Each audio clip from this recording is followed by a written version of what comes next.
I'm in Northumberland, the northernmost county in England and one of my old stomping grounds. On the outskirts of the market town of Rothbury, where the River Coquet narrows and passes through a rocky channel, stands picturesque Thrum Mill, a well-loved local landmark. The mill was built in 1665 by the Duke of Northumberland's estate, and its wheel continued to turn until the 1960s.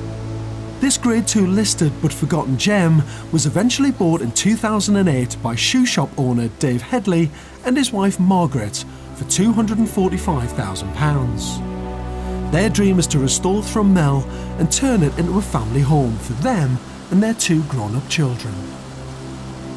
There are no less than 18 separate conservation and planning restrictions on the building, including all original features which need to be kept, no additional windows can be added, and that the watermill wheel itself is reinstated and built using traditional materials.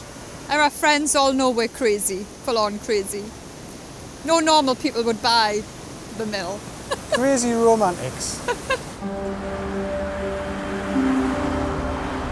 This part of Britain is just so stunningly beautiful, but at the same time it's got a kind of a real grit to it, where the architecture and all the buildings are just so super strong and such a fundamental part of the northeastern heritage.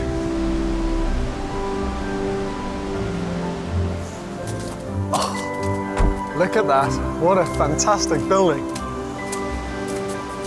From the front doors, this is. Oh, hey, George. Hi, George. How are you? You must be Margaret. Nice to meet you. How are you? Yeah, lovely to meet you too. What a great building you've got. Oh, it's fantastic. Super Fantastic. looking. Come on, we'll show you. Super looking. Super, it is. Should we go and have a look Fantastic. round? Yes. Where's the best place to go? Dying to show you. It's a bit noisy down here, Oh, mate. it's incredible, isn't it? Yeah. You couldn't have picked a more difficult site, could you, really? But even putting the scaffold up must have been a challenge. It was. Oh, Lethal. I'm not even going to ask you why you went for this property. Sat here all this time. Somebody could have done it, but they didn't. It waited for us. I mean, it's not just about owning it. You know, you've got to have your input into it. You know, you've got to have had the blood, sweat, and tears. You know, and then when you've had the blood, sweat, and tears, you know, you will feel it is yours, and you've earned it. Dave is planning to do most of the work himself, and he's got the luxury of not having to finish it by a particular date. One of his biggest challenges is going to be reinstating the mill wheel. It's a key condition of their planning consent, and Dave also wants to use the wheel to generate hydroelectricity to power their new home. So how high would this wheel have been? 14 foot. Really? 14, That's yeah. massive. 8 wood spokes. Yeah. A metal outer ring. Can I stand on it? You can, yeah. Yeah. So you're going to recreate the wheel? Recreate it, yeah. Hydro is the best option. Maybe we'll get some hydro. Well, you'd be mad not to do it, really, wouldn't you? You've got this amazing natural power source next to you that can provide all that energy. It's a great way of dragging this building back into the 21st century, but also reusing it, isn't it? You're recycling the building, you're using the energy just the same way they did 150 years ago, just for a slightly different purpose, that's all. Have a look at the mill, which obviously needs quite a bit of work done. Oh my God, you've still got the millstones in Still got place. the millstones. Yes, all there. Can I walk on all this? Yes, you're fine. Sure. Yeah. And what's this room going to be in here? This This the is living lounge. room. Yeah. Yep. Lounge. My God, you've got your work cut out. Yeah. The millstones take up most of the far end of the ground floor, but it's written into their planning permission that all of the original mill machinery must be left in place.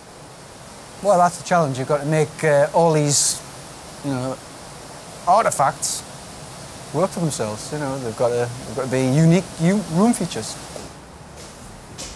Up to the bedrooms. Up to the bedrooms? Yeah. I love the way you're saying it as if it's all finished. I love that. So this is the bedrooms. bedrooms. All it takes is a little imagination and we're Yeah. there. So this is going to be the view from your bedroom? Yep. That's the one. Oh my God. Look at that. We watch the salmon leap right from this spot. Yeah. The lower floor of the mill is currently accessed by some rickety stairs, leading to its own entrance. So here we go down to the kitchen. It's a rustic finish. The rustic look. Yeah. Where's all this come from? From the floor? That's come from the firebox. An amazing amount of stone. That's the spoils. What's the risk of flooding in this? Floods. Well, Really? when we bought, the report come back, balance of probability, twice in 100 years. Twice in 100 years. We've had 2 floods in 2 years. Are you joking? They knew exactly where to put a water mill. Yeah. And then you've got all this kit, all still in place, which is unbelievable, really. You've still got the wooden shaft. Yeah. The wheel itself, it would have had a shaft that size Yeah. in wood. You don't see them in everybody's kitchen, do you? No, definitely not.